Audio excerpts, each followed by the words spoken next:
You know, one thing that keeps us from reaching our full potential? Being unable to see ourselves clearly. What aspects of ourselves cause us problems that we're just not aware of? That's what we look at on this podcast. I'm Twaambo, and you're listening to Tea Time with Twaambo. Let's jump right in.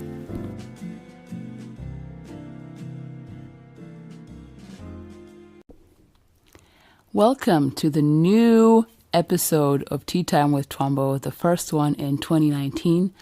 Welcome, everybody. Welcome to the old listeners, and welcome to the new listeners. I appreciate you joining me once again. I'm going to jump straight in. The holidays were great, but it's time to get back to work, people. So today I'd like to talk about cleaning up house. We're going to go straight into the dirty work. I know that you've seen on social media, there's lots of New Year, New You posts, and some of us are turning our noses up at New Year's resolutions and calling them intentions or goals or simply a to-do list. And I get it. You've made resolutions in the past and you've just been greatly disappointed in yourself, frustrated that you haven't done anything about it, and you frankly don't believe in resolutions because they just remind you that you're a great disappointment to yourself. I get it. But today I want to talk about cleaning up house. So not your apartment or your 3-bedroom house, although that may need cleaning. I'm talking about your emotional house, and I would like to take it back, way back into time. I think that it's really important for us to think about our emotional lives and where do they stand right now, because this plays a big role in, what happens right now at the beginning of the year with resolutions, why you're making them and why you're not making them.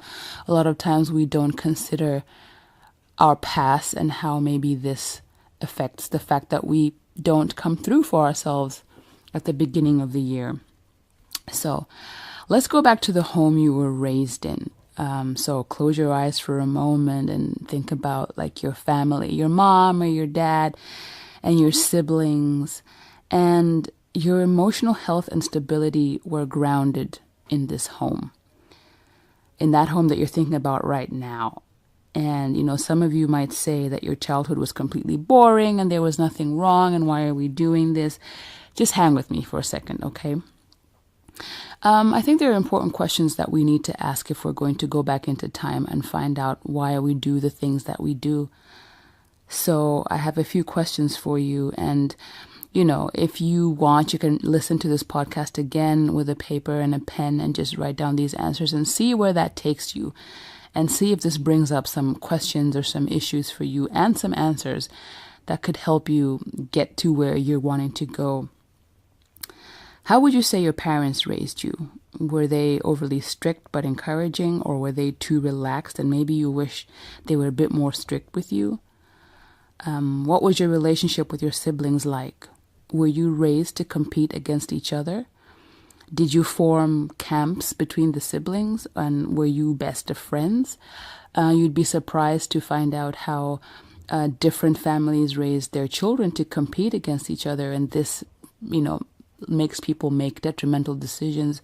You have families where siblings are raised to band together and they can do amazing things, but you never know. You might have one person that feels resentment in that group. And what about relationships? This one's a big one. What kind of model did your parents show you for a good, healthy relationship? Where did you learn about relationships? Were you like me or a lot of young girls that I went to Catholic girls' school? We learned a lot about relationships and how to relate to men via Mills and Boon romance books. Because my mother raised us. She was a single mom in that my father died when I was really young. And so she raised us by herself. And she never remarried. She never dated somebody else. And so I never really had a model for what a marriage should look like. I was able to look at my uncles and aunts. Even though I never lived with them, I sometimes got simple snapshots every time we visited or something of what a marriage could be. But most of my relationship education was via romance books that I read, TV shows, and you can imagine the kind of mistakes that I made. in my relationships because those were my examples. So yeah, that's a question you should ask yourself. What kind of model did your parents show you for a good, healthy relationship? Where do you get your model for a relationship? And then there's money. Oh, the money. Did your parents teach you anything about money? Or did you only get to touch money when you were sent to the market to go and buy something? What did you learn about money, and how is that affecting you now? Losing my father at a young age was a huge factor in the kind of men that I dated. Whether I was looking for a father figure or wanting something opposite from what I thought that he was, subconsciously, I was trying to fill that need, or I was running away from it. And I think this is an important question to ask, especially for all of my single listeners who are, really afraid that they're not going to find anyone, or that their relationships have not been working out. Like, it's time for us to ask these questions so we can clean up, our emotional houses. And my mother raised us alone, and sometimes it was difficult financially, but she was generous almost to a fault. And this has shaped my relationship with others in terms of being open and giving, because I saw that in generosity was prosperity. She showed me how giving with an open hand, and that it came back to you. How it says in the Bible as well, give and it will come back to you, pressed down, shaken together, running over. And all my Christians said, amen. I saw that in action, from my mother's behavior. And so that is something that I have kept up, and it still rings true for me today. So the question for this episode, the first episode of 2019, is what happened in your childhood home that has shaped your life?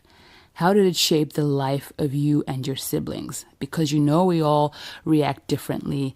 You and your siblings have grown up in the same house, but all your personalities are different. You have all, reacted in different ways, been defensive in different ways, or celebrated in different ways. You have to ask yourself, what happened in your childhood home that has shaped your life and your relationships with your siblings, with your relationships with your co-workers, your relationship with yourself? What is it about your upbringing that makes you the way you are now, the good and the bad? Ask yourself this question before we continue. I'm really going to go in this season of the podcast, and I'm going to be as vulnerable as I can be. You know that I like to just tell you guys what's happening, what happened in my past, or what's currently happening. But I want you to go along and ask yourself these questions. Why do I do the things that I do? And how did it all start? Did it start at home?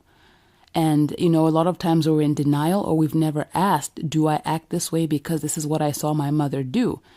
When I'm in conflict at work, do I react this way because that's what I saw my father do? These are questions you need to ask yourself. Sometimes we just accept and say, I snap and I go off because that's my personality. Maybe not. Maybe you had an aunt that looked after you. That's how she reacted, and you saw that she got her way when she reacted that way, and so it's something that you took up. So it's time to identify what's happening. And once you identify what needs to change, then you can go step by step. And we will go through these steps, in the podcast to come. And so I just want to welcome you to 2019. I want to say that, with all the changes that you want to make in your money, in your relationships, in your life, we have to start with cleaning up our emotional house. We need to go back into time and ask ourselves, why did things happen the way they happened? And why did my parents react the way that they reacted? It's time for you to find out from them as well, if you can. Why did you stay in that relationship? Was it just for the kids? Why did you act the way that you acted? Is this really true? Because sometimes you also just assume things. You assume your mother reacted that way because she wanted to stay for the kids, or that your father was just a hard man. But maybe you don't know that your father reacted the way he did because he was scared.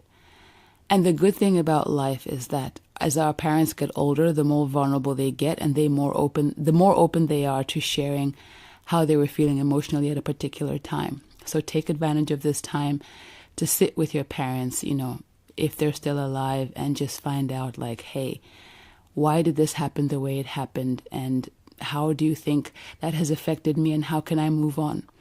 And some of you will find great freedom in doing this. So my 10 minutes is up. I'm hoping you're all well. Don't forget to follow me on Instagram, Tea Time with Twaambo. I think it's Tea Time _Twaambo. I need to check that again. There's also a Facebook page, Tea Time with Twaambo. If you're more of a Facebook person, please go ahead and follow me there. There is now a website. Yay. And you can go ahead and check that out. The blog is still Truly Twaambo, and you can read what I've written in the past. I really appreciate you guys. Thank you so much for listening yet again. Don't forget to share this podcast on your social media pages. I would really appreciate it, and looking forward to speaking to you again next week. It's been Tea Time with Twaambo. Thank you.